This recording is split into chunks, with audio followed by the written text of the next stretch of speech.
Mesdames et messieurs, chers membres de la GCI à travers le monde, bienvenue à cette édition spéciale en direct de la GCI Afrique et Moyen-Orient.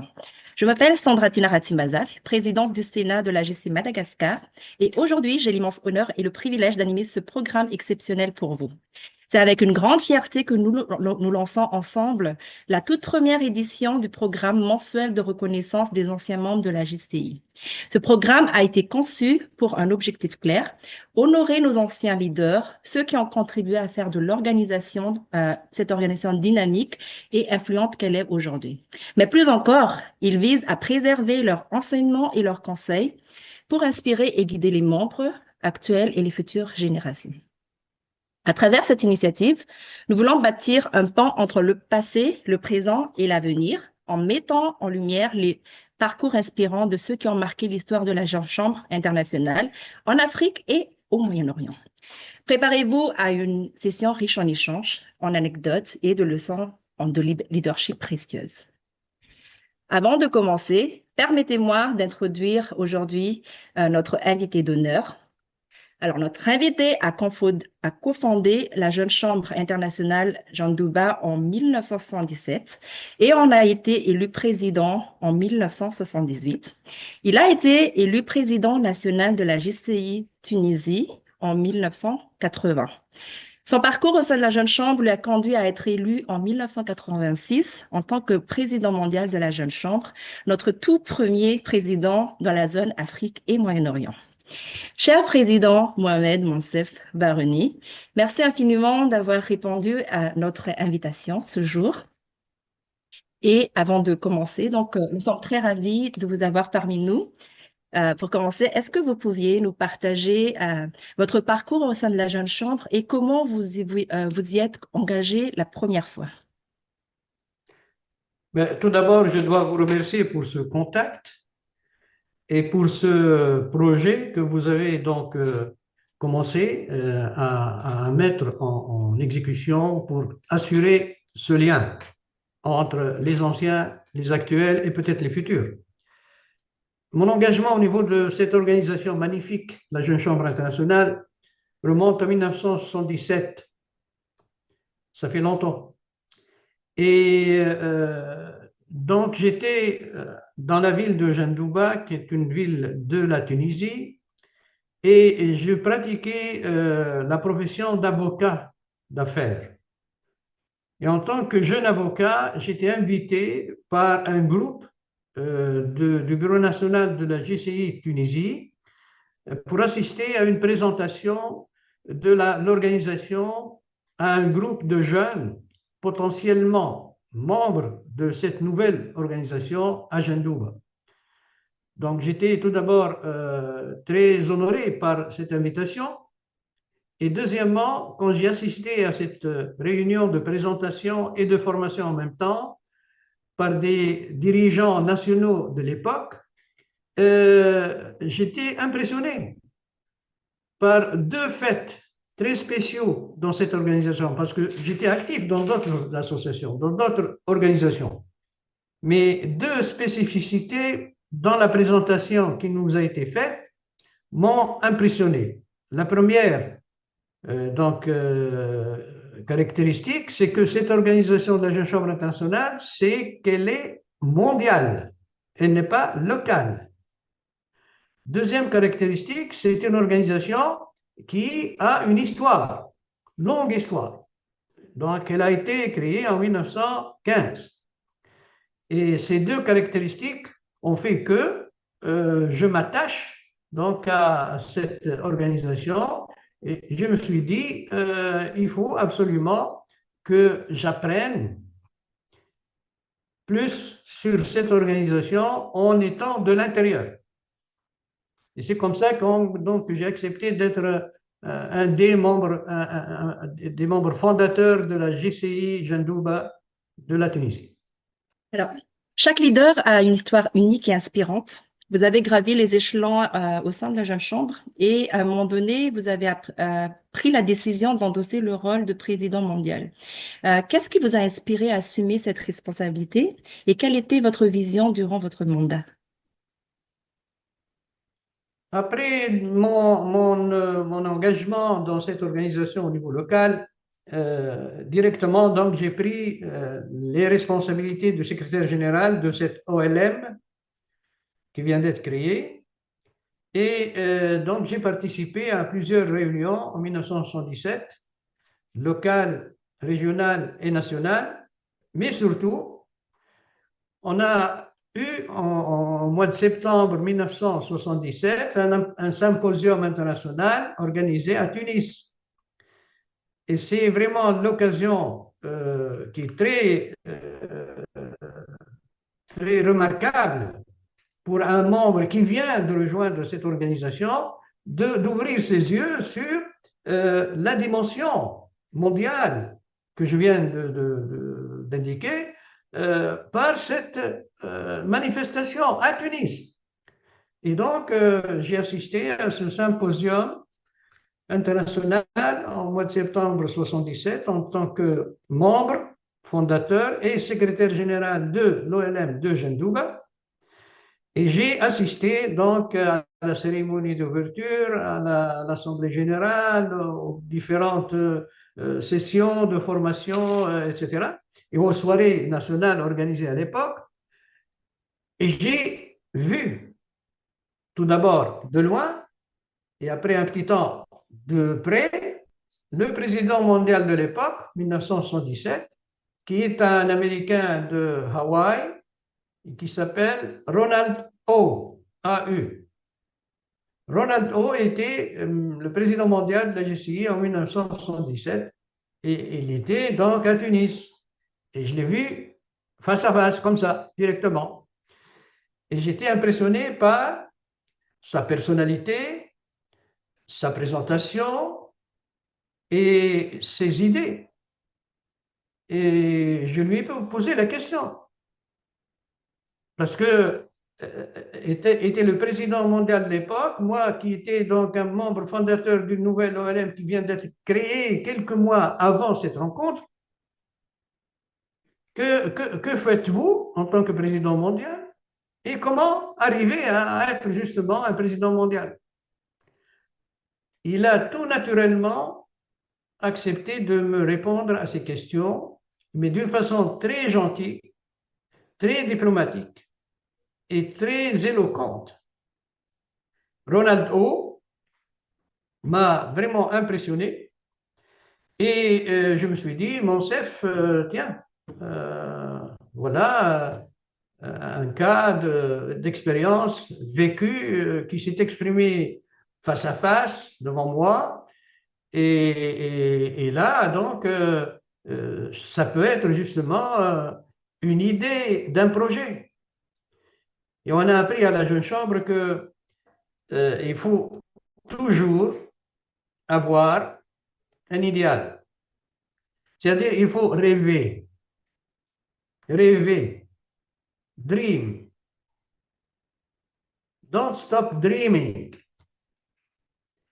Et on a appris à la jeune chambre aussi que rêver vous conduit au succès et aussi à la joie. Si vous voulez vivre dans la joie, il faut rêver. Et je vous rappelle un peu le processus qui conduit du rêve à la joie. En anglais, je le dis. The one who has no dream has no ideal. And the one who has no ideal has no objective. And the one who has no objective has no plan.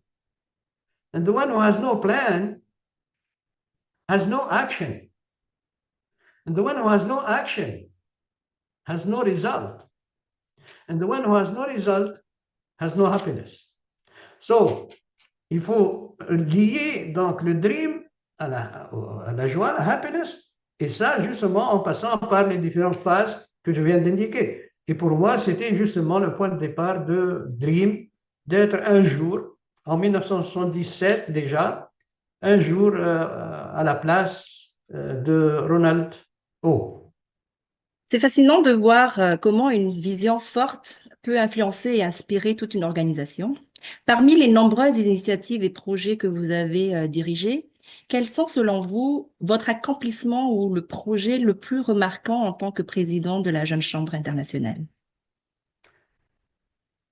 Bon, pendant l'année de la présidence mondiale, on voyage beaucoup, on rencontre beaucoup et on fait aussi ce qu'on peut. Mais c'est toujours dans la continuité. Je ne peux pas dire que j'ai fait quelque chose qui n'a pas été initié avant ou si j'ai initié quelque chose, c'est mon successeur qui va le continuer. Donc ça, c'est la continuité qui est un caractère justement de la passation des pouvoirs et des responsabilités à la Jeune Chambre internationale. Mais pour l'année 1986, je me rappelle que j'ai engagé des négociations avec la Chambre de commerce internationale, ICC, International Chamber of Commerce, de Paris. Et nous avons conduit donc ces négociations pour pouvoir avoir donc un lien, un pont entre la GCI et le ICC, General Chamber International and International Chamber of Commerce. Parce qu'il y a quand même beaucoup de caractères communs entre les deux organisations, notamment le côté professionnel. Mais ce qui est plus important, c'est que la ICC, c'est une organisation très puissante, très rayonnante et très introduite et influente. Nous cherchons, nous, en tant que jeunes, d'avoir accès à cette organisation pour pouvoir justement bénéficier de networking, des contacts et surtout d'arriver à avoir un impact sur ce qui se passe un peu autour de nous et dans le monde entier. Et donc, cette négociation a duré pendant 6 mois à peu près et nous avons fini par avoir un accord d'association entre la GCI et les ICC. Donc ça, c'est une grande réalisation que je considère et je pense que cette relation continue jusqu'à maintenant. Et nous avons tiré beaucoup d'avantages. Deuxième réalisation, elle s'est passée en Amérique latine. On avait donc une conférence de la zone, on l'appelle zone C, c'est-à-dire la zone C, c'est la zone Amérique latine, centrale et latine, sud. L'Amérique du Nord avait donc la zone A, Area A. Area A هي أفريقيا. Area A أفريقيا. B, Asia, l'Asie. C, c'est l'Amérique latine. D, l'Europe. Et I, c'est l'Amérique du Nord. Donc, la conférence de la région zone C se passait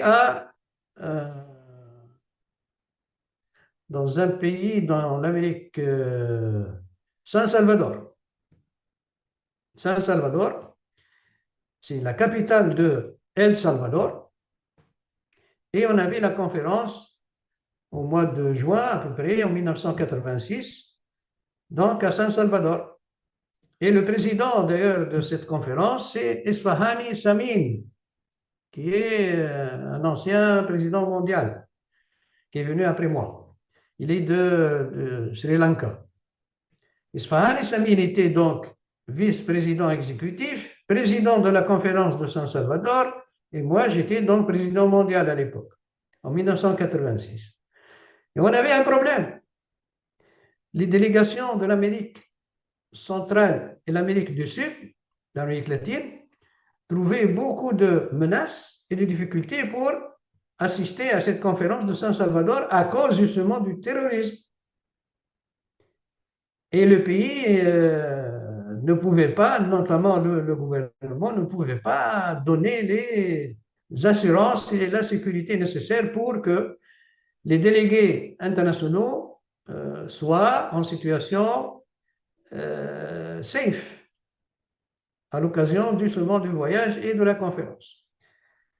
Et on s'est posé la question, est-ce qu'on maintient la conférence à San Salvador? Est-ce qu'on change le lieu pour ces raisons de sécurité ou est-ce qu'on annule?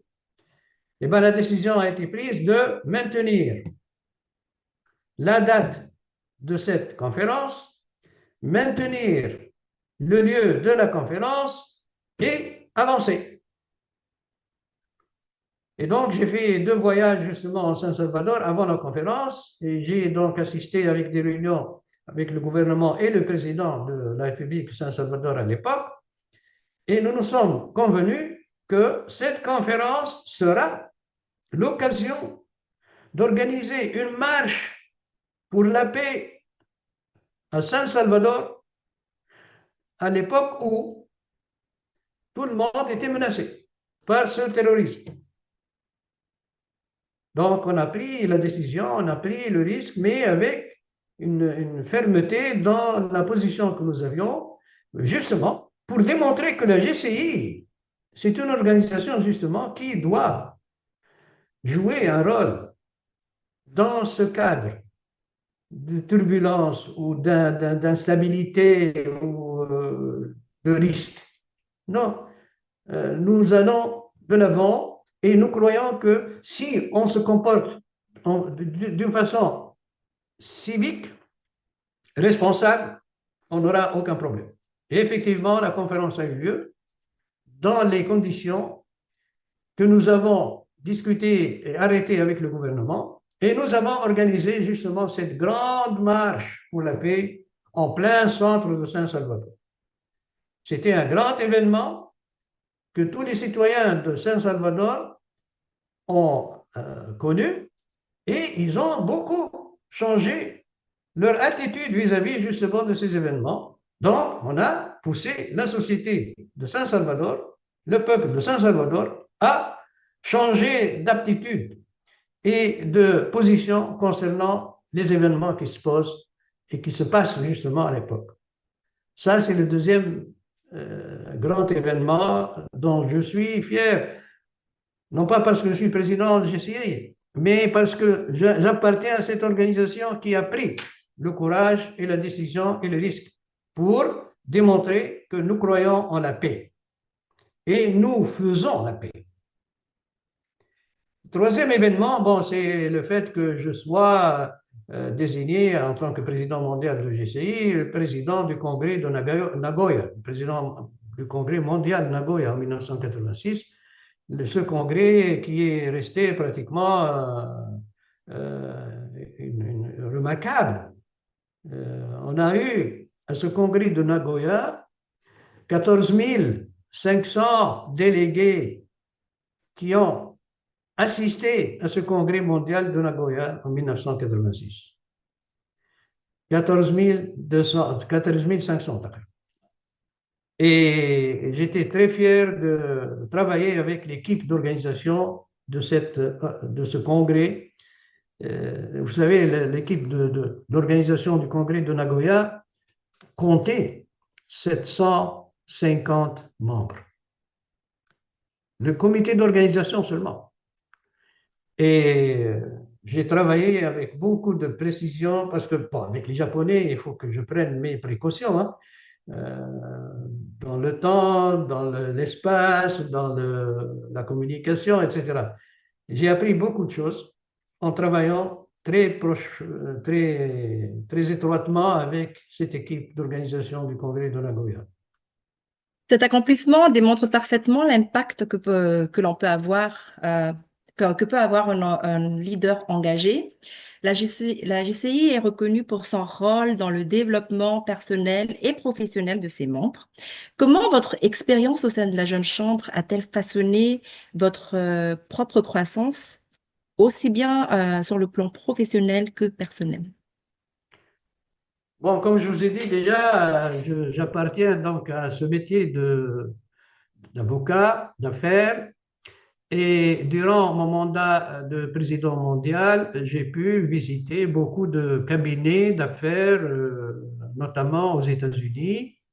J'ai constaté que le métier d'avocat, d'affaires, était différent de ce que nous pensions chez nous. Donc, j'ai appris ces conditions et les qualités de cette profession à l'échelle internationale. Et en rentrant, après mon mandat de président mondial de la GCI, en rentrant en Tunisie, j'étais justement dans, j'allais dire, l'obligation, tout d'abord, de bouger, de changer mon cabinet d'avocat d'affaires de Jendouba à la capitale, parce que j'ai acquis quand même une certaine relation à travers justement le networking que j'ai pu constituer durant mon mandat de président GCI. Donc, j'ai changé mon cabinet à la capitale et à la capitale, donc, j'ai adopté la formule que j'ai vécue dans les cabinets d'affaires dans le monde, notamment aux États-Unis, donc la formation d'une société. Ce n'est plus donc une personne physique qui joue le rôle de cabinet d'affaires à lui seul. Et il se fait peut-être assister par des individus, mais c'est la formule la plus adaptée justement à la croissance et au développement et surtout à la diversification des sujets. Les sujets deviennent de plus en plus compliqués, donc on a besoin justement de connaître le domaine dans lequel nous travaillons, mais il faut que ce domaine ne soit pas très élargi pour être bien formé, bien précis et bien ciblé. Donc, j'ai bougé de mon cabinet de Gendoub à la capitale Tunis, j'ai constitué une société et ma société était la première société d'avocats au sens juridique et au sens réel en Tunisie. On n'avait jamais eu en Tunisie une société d'avocats. Donc, j'ai constitué cette société à la suite de quoi le gouvernement lui-même a trouvé que c'est un sujet qu'il faut traiter sur le plan législatif national. Donc, après la constitution de notre société d'avocats à Tunis, eh ben, le gouvernement a déposé un projet de loi devant le Parlement pour la législation des cabinets d'avocats sous forme de société. Et donc, la loi des sociétés d'avocats est venue après la création de ma société à Tunis. Ça, c'est donc le côté que j'ai pu développer grâce justement à mon passage à la JCI. Et le deuxième impact sur le plan personnel, c'est que je crois toujours qu'il faut avoir des défis dans la vie. Il ne faut pas s'arrêter à un niveau ou être satisfait à un certain stade et laisser justement la décision de prendre des risques pour faire mieux ou faire plus. Il faut risquer pour faire mieux et faire plus. Et ça a un goût extraordinaire. Donc, et c'est justement la JCI qui m'a donné cette envie et cette attitude. Donc, sur le plan personnel, sur le plan professionnel, développement de la société comme formule nouvelle dans l'exercice de mes fonctions, et j'ai continué dans la société jusqu'au moment où j'ai décidé donc de me retirer de la société. Et j'ai laissé donc les autres continuer. Et sur le plan à vie quotidienne, c'est toujours la création, les nouveaux, ce qu'il y a de mieux, ce qu'il y a de plus. Il y a des risques, oui. Et celui qui ne risque rien n'obtient rien. Donc ça, c'est le prix. Mais avec les risques, on calcule, on fait des calculs. Et ça va avec justement le dream and happiness que je vous ai déjà donc cité. Alors, un bon leader ne se contente pas de diriger, il laisse aussi un héritage et inspire les jeunes génération. Comment votre leadership a-t-il influencé les jeunes leaders de la JCI en Afrique et au Moyen-Orient? Tout d'abord, je dois vous signaler que donc j'étais le premier candidat africain à être élu comme président mondial de GCI en 1986. C'est-à-dire, avant moi, il y avait des candidats, mais les élections n'ont pas donné justement à nos collègues africains l'opportunité et la chance d'exercer cette responsabilité très honorable. Donc, le fait que je sois le premier élu de l'Afrique, du Moyen-Orient, dans cette organisation en tant que président mondial, pour moi, c'était un défi, c'était une réalisation qui doit justement avoir des influences sur mon entourage. Mon entourage où? Dans l'organisation, en Afrique, au Moyen-Orient. Et donc, c'est un peu la clé qui a permis justement, après mon passage à la présidence de la JCI en 1986, à d'autres membres de cette organisation africaine et moyen-orientale de se positionner et de demander justement leur droit d'exercer la première responsabilité de cette organisation à l'échelle internationale. Donc, l'impact, c'était réel, hein, on l'a vécu. Et nous le vivons actuellement. Je suis très fier du fait que, après moi, il y a vraiment une liste de past présidents mondiaux qui font honneur à notre continent et à l'organisation. Et ceci, justement, a été la grande satisfaction du travail que j'ai fait, non pas pour justement assurer cette succession, mais surtout pour démontrer que notre organisation doit respecter ces principes. Et nous avons le credo, et tout le monde le sait, et on le récite pratiquement à toutes les séances. La fraternité humaine transcende la souveraineté des nations. Donc, il n'y a pas d'exclusion liée à vos origines ou à votre couleur pour justement accéder à un poste aussi honorable, aussi important, aussi universel. Et je remercie Dieu justement qui a permis et qui a démontré que cette application de ce principe que je viens d'indiquer, que nous récitons toujours dans le credo, est devenu justement un principe vécu depuis quelques années. Parmi toutes les initiatives et les programmes de la Jeune Chambre, lesquels vous rendent le plus fier et comment voyez-vous leur impact durable aujourd'hui? Moi, je dois revenir toujours aux origines de cette organisation. Le fondateur de cette organisation, Henri Guizimbert, à Saint-Louis, quand il a décidé justement de créer cette organisation qui s'appelait au départ Jeunes Citoyens, Young Citizens, c'est le nom de l'organisation à la création, à la fondation. Et Henri Guizimbert donc a décidé de créer cette organisation en lui donnant ce titre, Jeune Citoyen. Il veut que assurer à travers donc cette réunion, cette organisation, ces programmes, la formation des membres pour qu'ils soient des citoyens, de vrais citoyens. Et c'est comme ça qu'il y a une parole qui lui est attribuée, qui dit que citoyens, nous devons être partenaires dans la cité.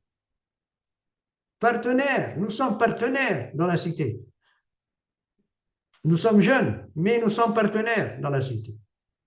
Et ce partenariat, justement, exige tout d'abord, bien sûr, la volonté. Deuxièmement, le sens de la citoyenneté. Et troisièmement et essentiellement, l'information. L'information. L'information.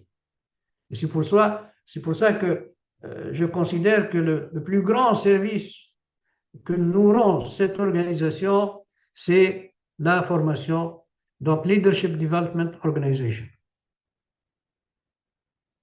Jeunes citoyens, partenaires dans la cité et surtout être bien formés pour bien justement jouer ce rôle de partenaire. Leadership Development. L'un des plus grands atouts de la Jeune Chambre est aussi le formidable réseau qu'elle offre à ses membres. Comment la Jeune Chambre internationale vous a aidé à construire des relations et des réseaux précieux au-delà de votre présidence? Vous savez, c'est grâce à ce réseau, à ce networking que j'ai vécu à travers donc, ma carrière de la Jeune Chambre, depuis la Jeune Chambre de Jeanne Douba jusqu'à la Jeune Chambre internationale. Donc, ces relations enrichissent la personne. Deuxièmement, ces relations donnent de la confiance à la personne. Et troisièmement, ces relations lui donnent aussi un confort. Et donc, le confort, la richesse, l'expérience, tout ça, vous pousse justement à aller de l'avant, à chercher justement à profiter justement de ces relations.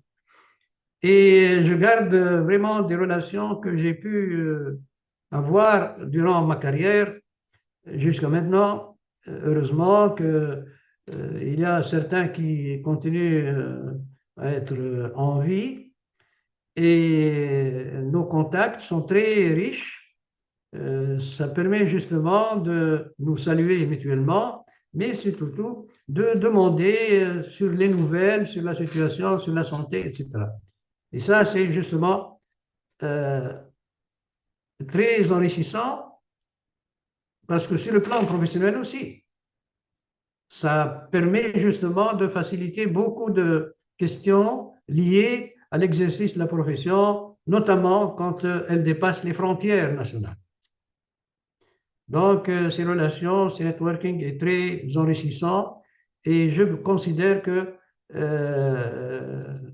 ça va dans le sens justement de l'encouragement des membres individuels de la JCI à travers le monde de participer aux manifestations internationales, régionales, locales, nationales et internationales. Il faut participer, il faut assister, il faut rencontrer, il faut faire la connaissance des autres. Et vous aurez justement l'opportunité d'évaluer le produit et l'intérêt et le bénéfice de ces relations.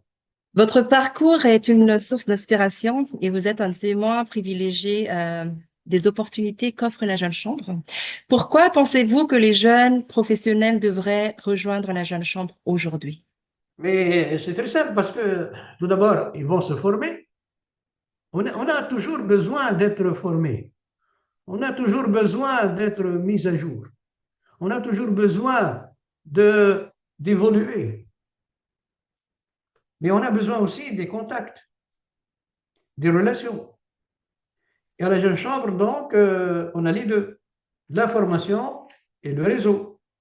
Et si on trouve que on est bien placé dans l'espace de la JCI, à tous les niveaux, on est tout à fait d'accord que chaque membre va bénéficier justement d'une valeur ajoutée, sans aucun doute.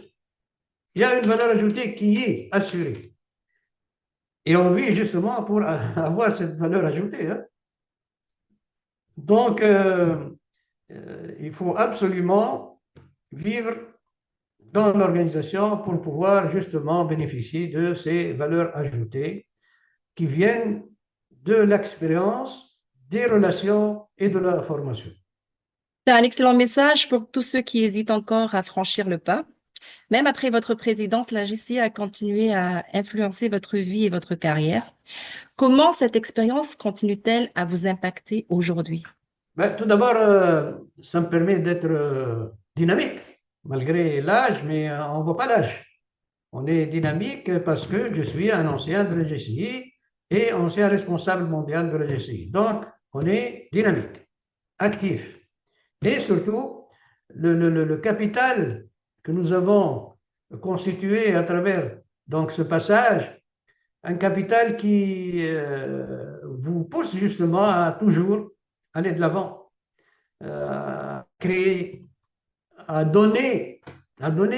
Et il faut donner dans la vie. On a beaucoup pris et on a donné, mais maintenant, je crois que surtout dans ma position, il faut donner le maximum. Et je vous remercie justement de me donner justement cette opportunité d'offrir ce que je peux faire, ce que je peux dire à tous les membres qui m'écoutent. Nous approchons à la fin de cette discussion. Avant de conclure, quel message souhaitez-vous partager aux membres actuels de la Jeune Chambre pour les inspirer à prendre des rôles de leadership et à faire une différence dans leur communauté? Ben, le conseil est très simple, c'est-à-dire quand ils entendent parler de la Jeune Chambre, il ne faut pas s'arrêter là, il faut passer à l'action, c'est-à-dire il faut intégrer la Jeune Chambre. Il ne faut jamais donner un jugement avant de connaître. Et donc, il faut connaître la Jeune Chambre pour pouvoir donner un jugement.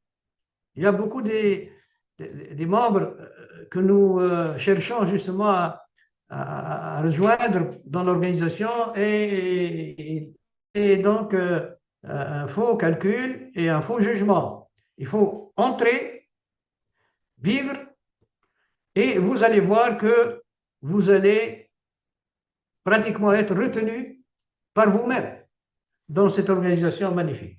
Alors, cher président Mohamed Monsef Barani, merci infiniment pour cette discussion inspirante et enrichissante. Votre parcours illustre parfaitement la mission de la Jeune Chambre internationale, développer des jeunes leaders engagés qui impactent positivement à travers le monde. Votre témoignage renforce l'importance du leadership, de l'action et de l'adaptabilité dans un monde en constante évolution. Alors que la Jeune Chambre avance vers sa vision 2025, nous espérons que cette conversation aura encouragé les jeunes leaders à saisir les opportunités, à innover et à générer un changement significatif au sein de leur communauté. À tous nos auditeurs, merci d'avoir suivi cette interview. Restez connectés. Nous allons avoir d'autres échanges imminents avec les leaders de la GCI Afrique et Moyen-Orient. À très bientôt. Continuez à diriger, à impacter et à façonner l'avenir. Merci à tous.